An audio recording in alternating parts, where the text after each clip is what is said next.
feel.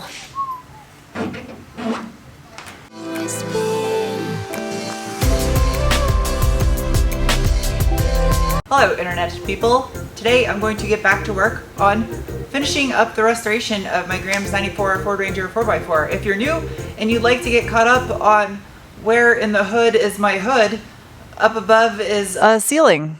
It's the roof to the building. Yep, there's that. I'm finally down to the part of this restoration that I'm excited to do, and that is the paint correction and putting the trim back on and the stripes. So let's start with the rear.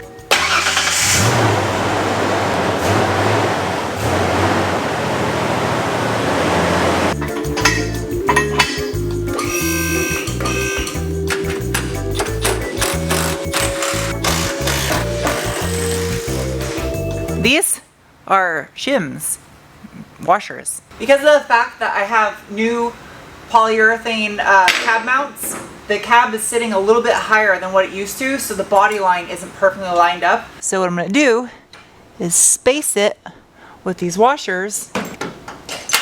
It should bring up the body line just where it needs to be. And then as the cab starts to settle, I can just pull these back out and again, and it'll still be lined up. Okay. Oh, that's gonna be much better.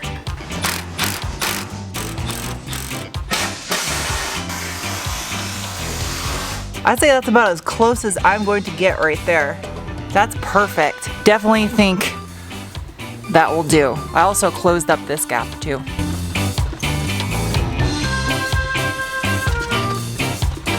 Taillight harness.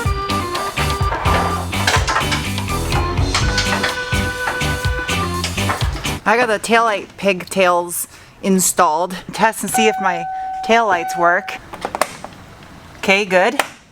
Reverse, blinker, and taillight, good. And then this side, I need to get one off of the parts truck. I gotta wash the underside of this hood really, really good before I stick it on the truck, because I don't want to have to wash it and get crap all over that perfectly clean engine bay.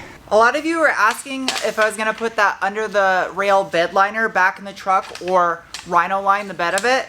And I decided I'm gonna put the bed liner back in the truck.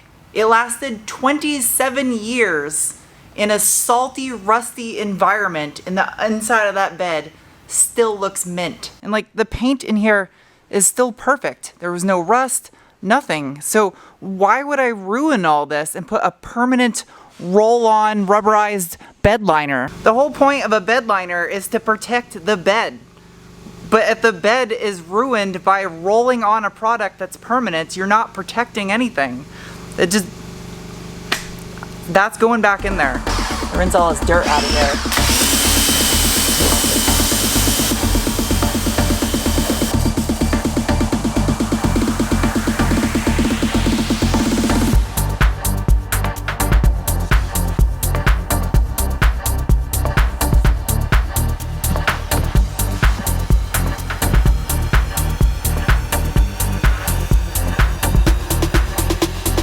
Yeah, look how clean that is.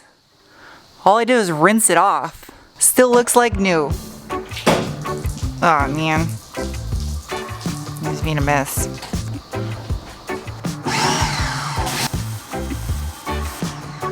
Oh geez.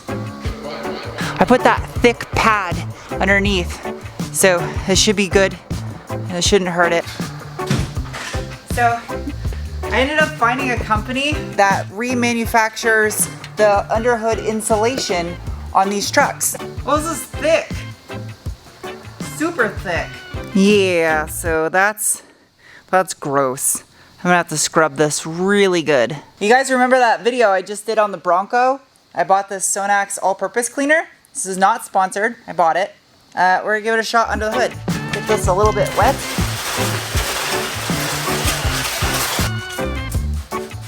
Oh, that looks great. This stuff smells fruity, like cereal that you probably shouldn't eat.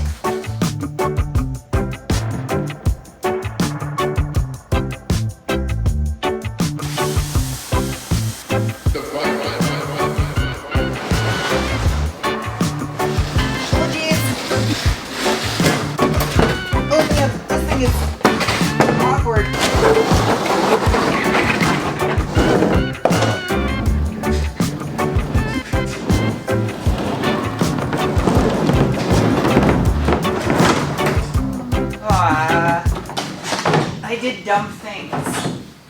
Now I'm stuck. Victory! I think. Well, victory on that part. I still gotta... Oh, this sucks.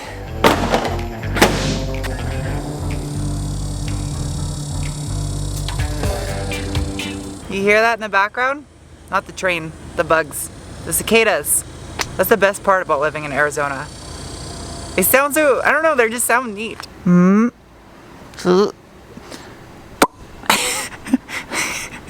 was so dumb. Hood is on. Slight problem though.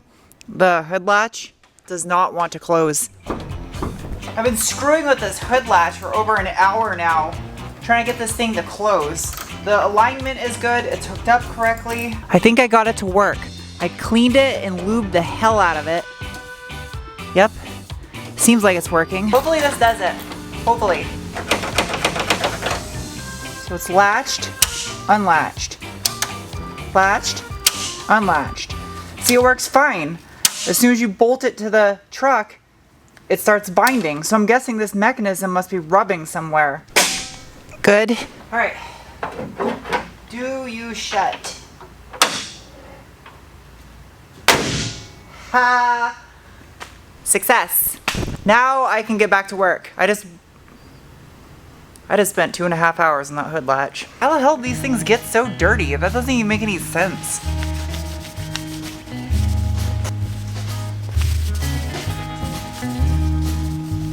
So I scoured the internet for the most appropriate and strongest version of this 3M adhesive I could find. This is the 6382 automotive acrylic tape. So hopefully this is the strongest one there is. All right, now I got these things nice and clean. I'm gonna start sticking this stuff down. One last wipe. I did this on the side too, I just didn't film it, sorry. Okay, there you go. I need the same space below the tape as what I have from the top of the tape to the crease. And to make sure I have good adhesion, I'm using some Body Shop wax and grease remover. There's absolutely no wax on the truck right now because this was re-cleared when Fred did the rust repair in the very bottom corner of the bedside. It's still the original paint everywhere else, but it's got new clear. Man, this is the craziest 3M stuff I've ever used. This stuff does not want to peel. Once this thing sticks, it's on there. That's it. It's on. There.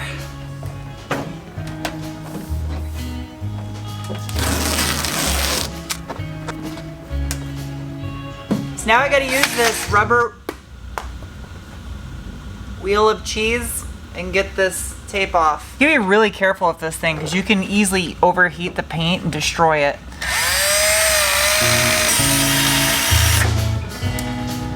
Oh, it's not even getting hot. Good.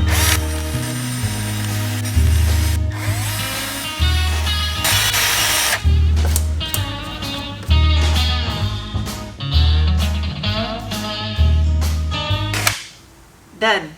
It's crazy because this thing is like ridiculously hot, but the paint isn't. It worked pretty good. I got all the glue off. You can still see a stain around where the trim was at. That will get taken care of with some clay bar. Just to give you an idea, it took about 20 minutes for me to do that door right there. So I definitely think this is worth having one of these, but you gotta have common sense when using it. You can easily screw up and burn through your paint, but if you don't have common sense, you also might try eating it because it does look like cheese. It smells like a vigorous test session just occurred in here. We'll see if clay bar works. I don't know if it's going to. Oh yeah, of course it does. Clay bars are amazing.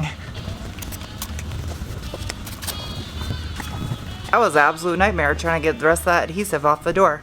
I am going to paint correct underneath where that strip goes though, before it goes on.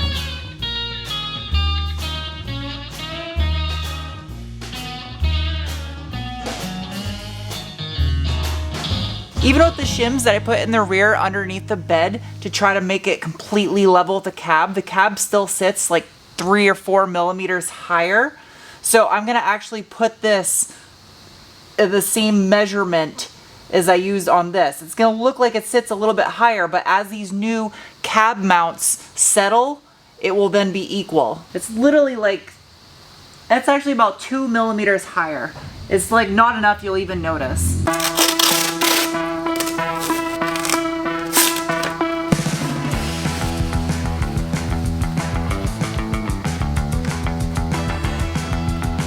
That'll do right there.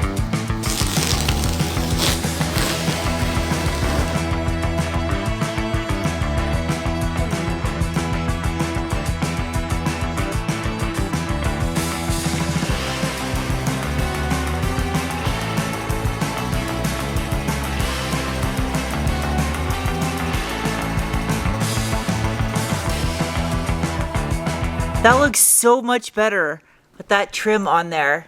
Both sides are now done. 93 to 97 hood insulation. There's no way this is gonna be the same as factory, because you can't roll the factory one without destroying it. You know what? That's actually not bad. That's actually not bad at all, alright. Yeah, slight downfall. They cut out the spot for the under hood light on the wrong side, and you can't flip it over because this is supposed to face up. Oh, come on. It's not as form-fitting as the factory underhood insulation, but it's not bad. The chances I'm gonna find a new old stock underhood insulation is pretty rare, but that one's just kind of nasty and it's not savable. That at least looks clean and presentable. It's a little flimsy, but it's not bad. I've seen worse factory ones. I put the light right back where it went, and it came with a little plug, so I just plugged that side. Ta-da! Thanks to a junkyard parts truck, I got the last part I needed to put the taillights on, a bulb holder.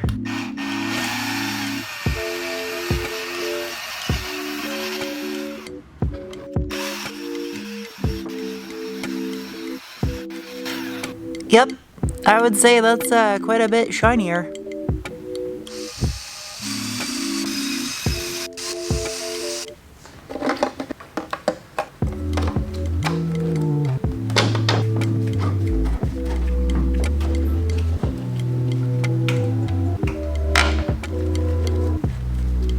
Technically, I only have one last part to put on this truck, and then it is completely reassembled, not including the stripes. These are the ones that came off of my parts truck from New Mexico. As you can see, the hardware has no rust on it, neither does the brackets. Mine, I bet you can imagine what they look like.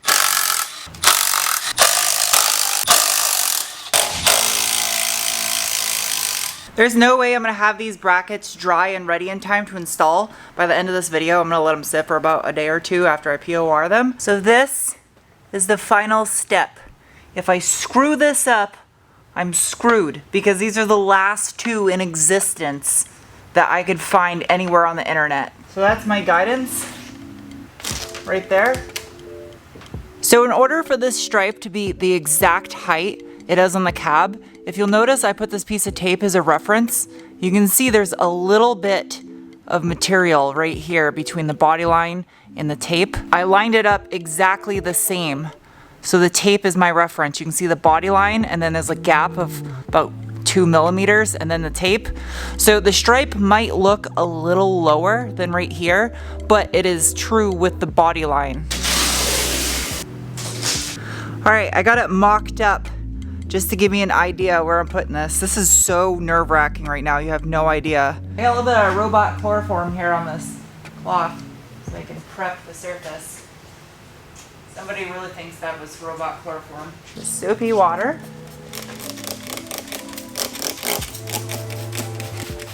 Moisture. And this is the beginning. Alright, I'm gonna keep a little bit on the edge here for my hands so I don't get the adhesive all nasty. Alright, I'll let you pull to where you're happy. If you can get that side stuck, then we can just work our way down. Because I set it, when I set it over here, it was perfect. It was like right underneath the tape, but it was still droopy in the middle.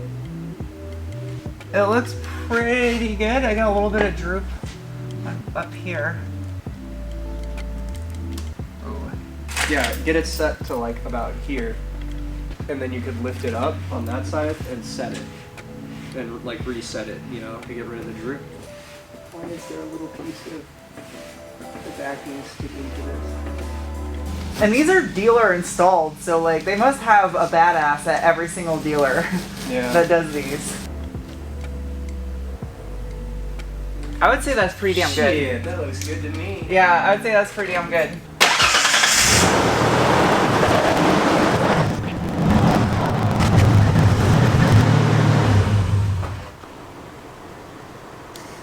I could probably do this on my own, but having Fred help out is just so much more of an insurance policy in case I screw up, because there's no screwing up with this. How are you on your end? Good. Is it where you like it? Yeah. I like that it's got a part number on it. Is it moving? No, I'm just like really nervous it's going to.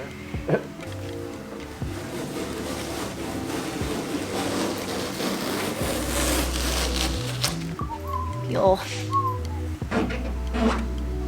It's like a big model car. Yeah. Hell yeah. Sweet. Done and done. This came out really good. Yep. I'm satisfied. I love this color combination. Other than the mud flap brackets that will hopefully be dry tomorrow afternoon or so, I'll put those on with the mud flaps. And the next part to this video, I'm making it a 2-part video just because it's a finale. I'm gonna do the paint correction and the final exterior detail on the truck. See if I can get this on camera. There you go. This paint is in bad need of a good paint correction. You can see it's just really dull. Technically, I still got the AC to charge. It needs an alignment and a reverse light bulb and a couple little tiny things. Like I gotta put the HVAC cluster in there inside the truck that has the button for the AC. But I'm gonna make the next video, the final paint correction video, the last video of like this series. Doesn't mean you're not gonna see the truck again on the channel. It just means I'm gonna start working on other projects, like a car that you guys don't even know that I have yet. So I'll see you soon with another video. Bye.